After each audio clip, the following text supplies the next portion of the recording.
Olha aí, sexto ano. Mal cancelei o vídeo e já estou começando esse. A gente está falando do desenvolvimento sustentável e essa página inicia belamente com um texto explicando o que é isso. Desenvolvimento sustentável. Vamos ler, vamos pegar isso bem bonitinho. Página 259, tá? Seguinte. O que é desenvolvimento sustentável? As definições mais aceitas para desenvolvimento sustentável é o desenvolvimento capaz de suprir as necessidades das gerações atuais, nós, sem comprometer a capacidade de atender às necessidades das gerações futuras. É o desenvolvimento que não esgota os recursos para o futuro. Manter as ações humanas, mas afetando menos, para ter lá na frente, para preservar. O que é preciso fazer para alcançar o desenvolvimento sustentável? Para alcançar o desenvolvimento sustentável, depende de planejamento e do reconhecimento de que os recursos naturais são finitos, não renováveis.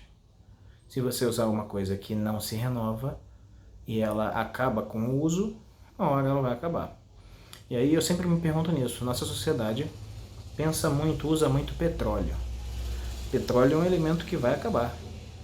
Isso vai ser bom para o futuro, a gente continuar usando uma coisa que vai acabar? Pensa em tudo quanto é crise pode ser gerada. Todos os postos de gasolina não tem mais gasolina.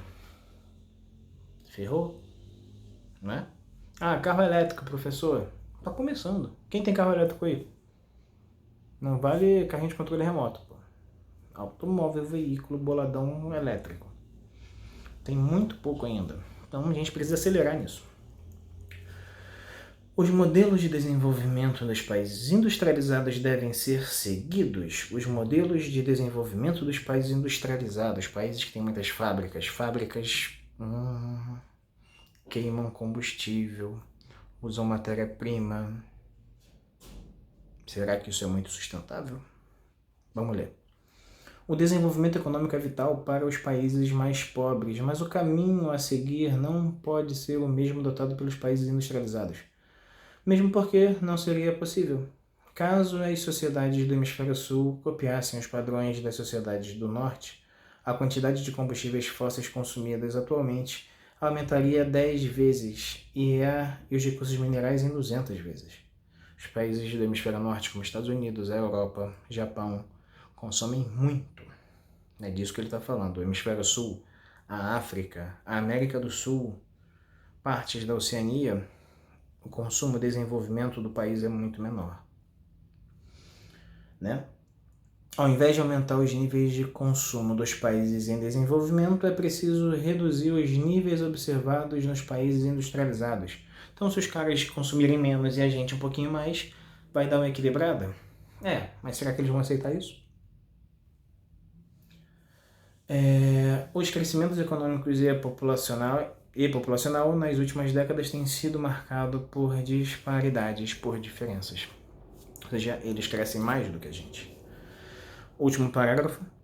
Embora os países do hemisfério norte possuam apenas 1/5 da população do planeta, eles detêm 4/5 dos rendimentos mundiais e consomem 70% da energia, 75% dos metais, 85% da madeira mundial. 4/5. Tu divide lá, fração. 4 de 5 tá com os caras. Não é uma divisão muito sustentável aí. Se a gente pensa numa sociedade global, onde se eu destruir meu ambiente, eu posso complicar a vida do meu vizinho, né? De um país vizinho. Questão 1. O texto expõe que o desenvolvimento sustentável é desenvolvimento capaz de suprir as necessidades da geração atual sem comprometer a capacidade de atender às necessidades das gerações futuras. É o desenvolvimento que não esgota os recursos para o futuro? Quais são os recursos que não podem ser esgotados? Senhor, o que não pode acabar? O que não pode ser esgotado no planeta pra gente? Respirar é bom, né? Me empolguei falando. Ar. Pensa na poluição severa da atmosfera. Ar potável, ar limpo, ar saudável, ar fresco. né? Isso é um recurso que a gente não pode deixar, né? Com certeza é um problema que pode ser afetado pelas ações humanas. Segundo, água. Se a água faltar numa região, um recurso que é muito abundante no planeta, mas a gente sabe que é muito mais salgada nos oceanos do que nos continentes, pode gerar um problema para a sociedade local, para o ecossistema local, né? Posso pensar nas florestas, ciclo do carbono, oxigênio, fotossíntese, a evapotranspiração da Amazônia que eu falei no outro vídeo. Tudo isso vai afetar. Então os recursos naturais, como o petróleo, que é um combustível, ele está ali preservado. Se eu acabo com ele, e aí? Vou pegar onde? Acabou. Faço o quê? Volto para as cavernas? Começa um novo desenvolvimento, a gente já está fazendo carro elétrico. Mas se a sua cidade usa uma usina geradora de energia, a sua fonte da sua cidade é uma usina termoelétrica, termocalor, que queima combustível fóssil, não vai adiantar nada teu carro elétrico porque o combustível da sua cidade vai acabar. Então, é bem complicado isso. Bem complicado. 2. Diferencie desenvolvimento e crescimento econômico. Em sua opinião, o Brasil pode ser classificado como um país desenvolvido. Olha só, o crescimento econômico está associado às riquezas produzidas por um país. Por exemplo, se a gente avaliar as fábricas que vendem automóveis, automóvel tem um valor muito alto. É um produto que utilizou metal, borracha, vidro, várias matérias-primas que foram extraídas em algum momento da natureza e estão ali na transformação, na produção de um veículo. Legal. O valor disso é bem mais elevado no final, na saída da fábrica. E o Brasil, como a gente viu no texto, não é um dos países mais industrializados. Estados Unidos, Inglaterra, França, Alemanha, Japão, China, que se industrializou muito nos últimos tempos. São países que a industrialização é o carro-chefe. E aí, se o país vende batata, soja, arroz, o Brasil é um grande exportador disso. Não exporta muito dos produtos caros como o automóvel. Exporta os produtos primários, produtos que são baratinhos, produtos do espaço rural principalmente. Minério de ferro, sem ser o carro, vende a matéria-prima. Então, senhores, não somos tão desenvolvidos, apesar de possuirmos um desenvolvimento econômico, porque nós vendemos muito o que nós temos, que são os produtos rurais, que afetam muito os biomas como o cerrado. Então, nosso desenvolvimento nosso país desenvolvido economicamente é baseado em ações rurais, principalmente. Então, a indústria não é ainda o nosso maior bem. Seguinte, e aí você tem que pensar, poxa, pessoal, mas no PIB, até lembrei disso, vou falar para vocês, Produto Interno Bruto, a soma das riquezas de todos os países. O Brasil é o 8º, de 186, eu acho, 196. Enfim, país pra caramba. Todos os que estão dentro da Conferência da ONU. Todos os países que estão contando o quanto eles produzem para ver que está com dinheiro ou não, para suprir suas necessidades dentro de um sistema capitalista. Mó doideira isso, a gente vai ver isso com maior calma aí nos próximos encontros, que a gente vai falar um pouco de produção esse ano ainda. Então, para e pensa, estamos ainda no meio natural, o bioma está sendo muito afetado pelos países industrializados. E aí, como o Brasil, o nosso tipo de atividade é primária, quem mais é afetado são os espaços maiores. Nós temos muitas fazendas enormes, tá? São os latifúndios. A gente vai ver isso muito no 7º ano, que é o sistema de produção que o Brasil usou e ainda usa desde o período da colonização dos portugueses aqui. Mó doideira. Então tá tudo misturado nisso. Nossa, que matéria doida, junta tudo. Sim, mas é aos pouquinhos desenvolvendo. Por isso que a gente pagou, ó, estamos no meio natural. Então industrializar causa prejuízo ao meio ambiente. Desenvolver sustentavelmente, a gente ameniza um pouco disso para as gerações futuras. Questão 3. Como é o consumo de produtos na sua família? Observe o que você consome durante um fim de semana, elabore um relatório. Olha, eu fiz isso ano passado com o sexto ano sobre o que eles lancham na escola por uma semana. A gente não tá na escola. Eu acho que vocês iam curtir fazer isso, porque foi o trabalho, assim, até valeu ponto na época, ano passado. Só que esse ano a gente está aqui nesse distanciamento social. Uma hora isso vai acabar, a gente está contando para isso, mas o que eu gostaria que vocês fizessem? Vocês podiam avaliar uma coisa que, para mim, eu já vou falar isso para vocês entenderem, me ajudou bastante, tem me ajudado bastante financeiramente. A ideia, por exemplo, de estar em casa, tenho mais tempo para fazer comida. Quando a gente estava na escola, de vez em quando eu tenho que comer fora, na rua, em restaurante, muito mais caro. Então, mesmo em casa agora, eu gastando mais no mercado, a longo prazo, eu estou gastando bem menos porque eu não estou comendo na rua, estou comendo em casa, estou fazendo minha comida. E aí eu vejo, poxa, eu compro segunda-feira, sacolão, legumes, verdura que dura a semana toda. Carne, pouquinho fim de semana, compra no mercado e vai durando a semana. E os meus gastos diminuíram muito. Não sou uma pessoa muito consumista, apesar de estar gordinho. Mas meu consumo reflete um tipo de vida que eu vivo. E aí, se você quiser elaborar um trabalho para isso, com certeza eu vou, quando a gente estiver voltando em cima aí do fim desse isolamento social, a gente vai ter que pontuar essas atividades. Eu acho que essa vai ser uma legal de estar no caderno. Você olhar lá, pô, maneiro, tu fez esse trabalho é bem legal, esse trabalho eu ver, posso até ajudar minha família a economizar um dinheiro. Pai, se você fizer isso essa semana, ó, em vez de a gente pedir a pizza fim de semana, vamos tentar fazer, agrega mais até a família. Vocês se unem mais, tá? Isso é bem legal. Momento como esse, felicidade. Gordinho pensando em comida. Vira a página, não acabou. Explique a relação entre o clima e as formações vegetais. Com certeza o clima, momento tenso. Fácil demais. O clima estabelece as condições para a formação da vegetação. É o clima que vai determinar se o intemperismo vai atuar para gerar um solo fértil, rico, para o desenvolvimento das plantinhas. Então o clima é o cara para desenvolver os biomas, né? Com certeza existe uma interação muito importante. 2. Porque a distribuição dos recursos hídricos não indica a disponibilidade de água potável para a população. Com certeza a gente sabe que existe uma distribuição desigual porque a oferta de água é desigual. Se eu estou no meio do deserto do Saara, não tenho muitas opções de água. Rio Nilo. Pô, um grande rio que tem, mas é um rio numa região que é bem árida. Você olha lá no Google Earth, você vai ver como é grande o deserto do Saara e como tem pouca água. Não é igual. Nossa cidade, Rio de Janeiro.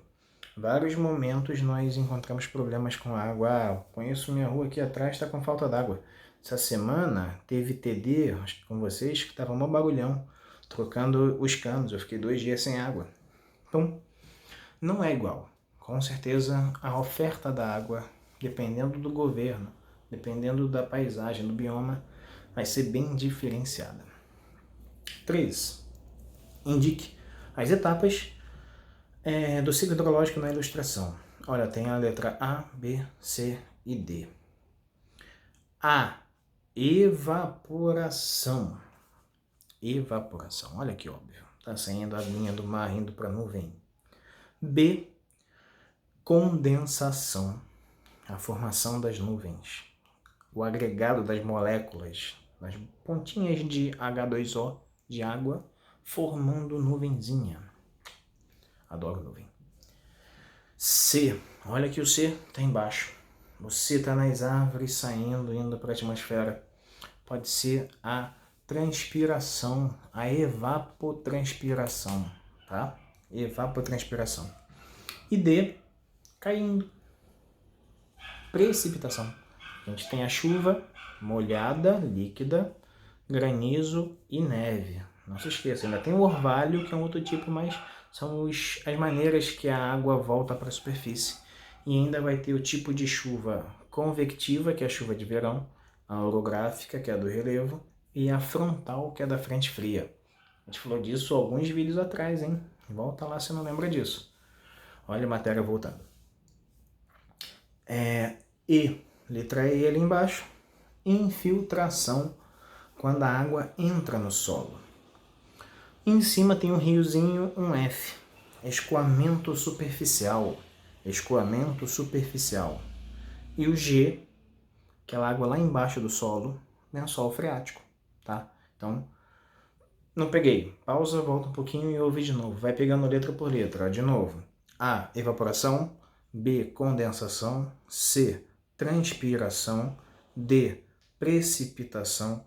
E, infiltração. F, escoamento superficial. E a G, lençol freático. Pegou? Virou. 4. No município do Rio de Janeiro. Alguém não mora aqui no Rio? Caxias, por exemplo? No município onde você reside ocorreu ou ocorre algum desmatamento? Qual a finalidade? Quais as consequências? Eu refaço essa pergunta. Aqui, cidade do Rio de Janeiro, tem floresta? Tem a Floresta da Tijuca, que é um parque. Jardim Botânico é um jardim, não é natural. Foi plantado para a Princesa Isabel, final do século XX. Não, século XIX, desculpa. 1890, sei lá. Esse momento, você tem que parar e pensar. Na cidade do Rio de Janeiro, o bioma já foi muito afetado. Nosso município é uma grande zona urbana. Não é zona de bagunça, é de área. Uma área urbana. Que as áreas naturais, florestais, basicamente se restringem, estão limitadas aos topos dos morros, a algumas áreas próximas à Baía de Guanabara. Então, aos parques, como a Floresta da Tijuca, Marambaia, tá? Pedra Branca, tem vários parques, Mendanha, tem vários parques legais aqui no entorno que você pode passear. Bom, quando acabar a pandemia. Então, fica ligado que isso, para nossa cidade, é complicado de se perguntar. Tem alguém desmatando? Ih, já desmatou tudo que dava. A gente tem algumas denúncias sobre as construções ilegais, né, em Muzema, não é o nome do lugar? Que era uma área de preservação. Ou seja, a cidade já tinha crescido e dentro de uma área de preservação. Ali rolou um desmatamento, mas algo muito específico porque não sobrou muita coisa, né? 5.